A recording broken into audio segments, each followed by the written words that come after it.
In the heart of the savannah, under the shade of towering baobabs, lay Mbali village. Here, the ancient trees whispered secrets of old, their leaves rustling with the wisdom of the ancestors. Each tree stood as a guardian, its trunk etched with tales of the past, while its branches reached towards the heavens, as if in silent prayer. The village, bathed in the golden hues of dawn, buzzed with the activities of its people, a community bonded by history and the rhythms of the earth. Within this serene backdrop, a tale long silenced murmured on the edges of consciousness. It was the story of Nyami, the weaver whose fabrics wove destinies. Once celebrated across the lands, her story had faded, erased from the village songs and spoken only in hushed tones. The elders spoke of her in the shadows of their mud huts, fearful of the power attributed to her mystical weavings. Nyami lived at the fringe of the village, her home marked by an array of colorful cloths fluttering in the wind. Her fingers, nimble and aged, moved with the grace of a dancer as she spun threads that glimmered under the sun's touch. Despite her skills, a heavy solitude wrapped around her, a shawl woven from years of isolation. Her sister Mbali moved through the village with a different air, her beauty renowned but her spirit marred by a deep-seated envy. She watched Nyami from afar, her heart a battleground of admiration and bitterness. Mbali's thoughts twisted with each praise sung for Nyami's cloths, each thread of jealousy weaving a darker corner in her soul. Elder Zuma, the village's sage, sensed the growing storm. His eyes, clouded with the weight of years, missed little. He respected the secrets of the village, holding them close like the beads around his neck. But even he tread carefully around the tale of Nyami, for he knew the power of stories to stir the spirits. Into this mix drifted Kofi, a merchant whose travels had brought him across vast deserts and through countless villages. His charm was his currency, and his ambitions reached far beyond the simple trade of goods. He saw in Mbali's eyes a flicker of discontent and knew instantly how to weave his words into her doubts. Under the cover of night, as the village lay in the embrace of silence, Mbali met Kofi by the baobab, where the elder said the spirits were strongest. There, Kofi whispered dark suggestions into Mbali's ears, his words like seeds planting destruction. Nyami's power, he said, his voice a silken thread, is no gift but a curse. You see how the village fears her. Her success is not natural. It must be unmade. Fueled by Kofi's insinuations, Mbali's resolve hardened like the clay pots she molded by the river. Her jealousy, once a silent whisper, roared like the fires used to harden her crafts. As the day of the great village ceremony approached, where Nyami's sacred cloth was to be unveiled, the air tinged with a palpable tension. Villagers whispered of the cloth that could sway fortunes, a creation too potent for mortal hands. The elders prepared offerings to appease the spirits, their chants rising into the night.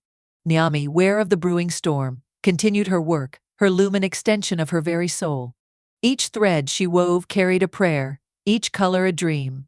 But as the village gathered, eyes wide with a mix of fear and awe, the fabric of the community began to unravel, just as surely as the destiny Nyami wove on her loom. The stage was set. The players aligned, and as the baobab stood witness, Mbali village braced for the unfolding of a tale that would echo through generations, a tale of envy, betrayal, and the quest for redemption that lay at the very heart of their world. Under the cloak of night, as the village of Mbali lay in peaceful slumber, a quiet discord wove through the air, carried by whispers that floated like shadows among the baobab trees. Kofi, the merchant whose travels had seasoned his tongue with the art of persuasion, found his moment beside the fire where Mbali sat, her beauty a stark contrast to the turmoil within. Your sister Nyami holds a gift that is more curse than blessing, Kofi murmured, his voice smooth as the river stones. Have you not seen how the village fears her? Such power, drawn from the shadows, can only be dark magic. Mbali, her heart a fertile ground for seeds of doubt, felt the weight of her envy grow. Yes, I see their fears, she confessed, her voice a mix of despair and resentment. And I feel overshadowed by her fame. Imagine the village freed from her grip, Kofi suggested slyly, his eyes reflecting the fire's glow. A place where your light is seen, not dimmed by Nyami's shadows. These words clung to Mbali's thoughts as she lay awake that night. The next evening, shrouded by darkness, she approached Nyami's hut, where the sacred loom held the weaver's latest creation. With trembling hands, Mbali cut the threads, each snap echoing like thunder in her heart, a symbolic severance of fate itself. At the dawn of the village ceremony, as the elders gathered and the air buzzed with anticipation, the cloth, now flawed by treachery, was unveiled. As Nyami drew it forth, the fabric tore, its sound a terrible silence that filled the square. The villagers recoiled, their eyes wide with horror, their whispers sharp as knives. "It is an omen," one cried. "Her weavings bring curses, not blessings." The accusation spread like wildfire, and soon Nyami stood before the elders, the weight of their judgment as heavy as the humid air. "Elder Zuma," Nyami pleaded, her voice steady yet sad, "I weave only what the heart speaks. There is no dark magic in my hands." But fear had clouded their hearts, and the elders, swayed by the murmurs of the crowd, banished Nyami from Wenj. With only her shawl and the remnants of her dignity, Nyami walked into the forbidden forest of Ishi, her fate now intertwined with the spirits of the wild. Back in the village, Mbali's victory felt hollow as accolades and admiring glances filled her days. Yet, as the seasons changed, so did the spirit of Mwenj. The unity once woven tightly into the community fabric began to unravel, prosperity waning like the waning moon, leaving Mbali to grapple with the creeping vines of guilt. Meanwhile, in the depths of Ishi, Nyami wandered, her sorrow a constant companion until she encountered the wise spirits of the forest, a cunning fox, a wise owl, and a proud lion. Each, in turn, imparted lessons of resilience, forgiveness, and the true nature of her gift. "The threads you weave are mere reflections, not creators of destiny," the owl intoned, its eyes deep with ancient wisdom. "True power lies in understanding, not in the weavings themselves." Empowered by newfound insight, Nyami's heart lightened, her purpose clear. As she crafted a simple weave from the vines and leaves around her, she infused it with every lesson learned, every whisper of the forest. Her gift, she now understood, was not a conduit of fate, but a mirror to the soul. In Wenj, as Mbali watched the decline of her village, the weight of her deeds bore down upon her, each day a reminder of the cost of her envy. The fabric of the community, once rich with harmony and pride, now lay as tattered as the cloth Nyami had woven on the day of her disgrace. In the deep of the night, Mbali tossed and turned, her dreams haunted by the spirits of the village ancestors. Their voices, heavy with disappointment, echoed through the swirling mists of her sleep. "Why have you broken the bonds of sisterhood?" one ancestor spirit asked, her voice a whisper on the wind. "Your actions have unraveled the fabric not just of Nyami's loom but of Mwenj itself," another lamented. Mbali woke, sweat beading her forehead, the weight of her guilt as suffocating as the night air. Unable to bear the torment any longer, she rose with the dawn, her decision firm in her heart. As the sun crept over the horizon, Mbali found Elder Zuma seated outside his hut, the elder's eyes reflecting the wisdom of years. With trembling voice, Mbali confessed, "Elder, I have wronged Nyami and the village. My envy led me astray, and I have cut her loom. Forgive me, for I am lost." Elder Zuma listened, his face a mask of sorrow and understanding. "Mbali, Nyami's gift was passed down from our ancestors. It was meant to protect us, to bind us. You have indeed strayed, but the path to redemption remains open." As they spoke, the village wells began to dry, and dust devils danced across the barren fields. A neighboring community, noticing Wenj's plight, threatened to take advantage, their drums of war sounding in the distance. With no other choice, Mbali, accompanied by Elder Zuma and a few other remorseful villagers, set out for the forbidden forest. Their journey was fraught with the tension of the unknown, each step a prayer for forgiveness. In the heart of Ishi, they found Nyami, her presence as commanding as ever, surrounded by the ethereal glow of the forest. Upon seeing her sister, Mbali fell to her knees, tears streaming down her face. "Nyami, I have wronged you deeply. I let jealousy cloud my heart. Please, can you forgive me? Our village suffers and we need your strength," Mbali sobbed, her voice choked with emotion. Nyami, moved by the sincerity of Mbali's plea and the visible despair of her people, felt the stirrings of forgiveness in her heart. She had learned much from the forest spirits about resilience, forgiveness, and the deep connections that bind a community. "Rise, sister. I forgive you," Nyami said, her voice firm yet gentle. "But our village must also learn and heal. We will weave a new cloth together, one that will symbolize our renewed unity and commitment to each other."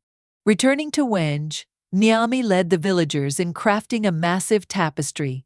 Each family contributed a thread, weaving their hopes and apologies into the fabric. As they worked together, the skies finally opened, blessing the land with rain, as if the ancestors themselves approved of their efforts. The rival community, witnessing Wenj's renewed spirit and unity, withdrew their threats, leaving the village in peace. Through the weaving of the tapestry, Wenj rediscovered the strength of community and the power of forgiveness. The cloth, now hanging in the village square, shimmered not just with the colors of the earth, but with the spirit of a village reborn. Its threads told not just the story of Nyami and Mbali, but of an entire community that had learned the hardest lessons of love, betrayal, and redemption. In the heart of Mwenj village, under the broad canopy of the ancient baobabs, the entire community gathered. The air was thick with anticipation and a newly kindled hope as Nyami, once exiled and now returned, stood before her people, her presence commanding yet gentle. She addressed the crowd, her voice steady and imbued with the wisdom of her trials. "Today we weave not just a tapestry but the very fabric of our future," Nyami announced, her eyes scanning the faces of her fellow villagers.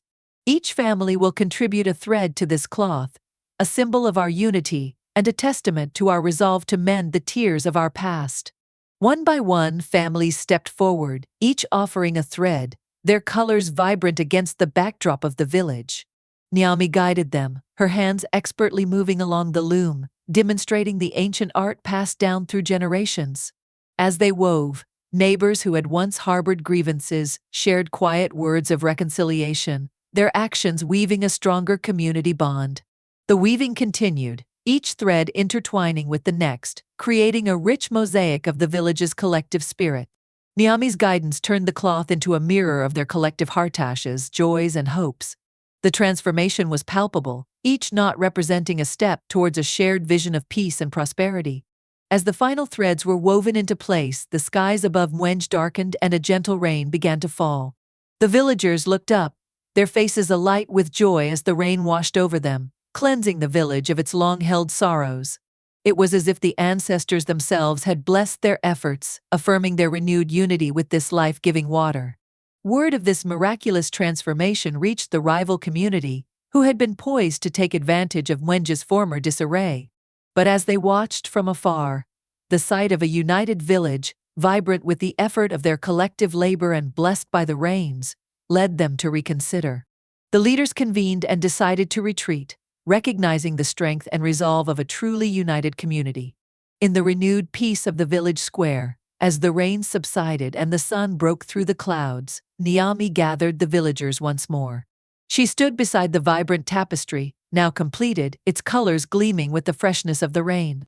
"Let this cloth be a reminder of what we can accomplish together," Nyami addressed the crowd, her voice imbued with emotion. "Let it also serve as a lesson against the perils of envy and the strength we gain in forgiveness."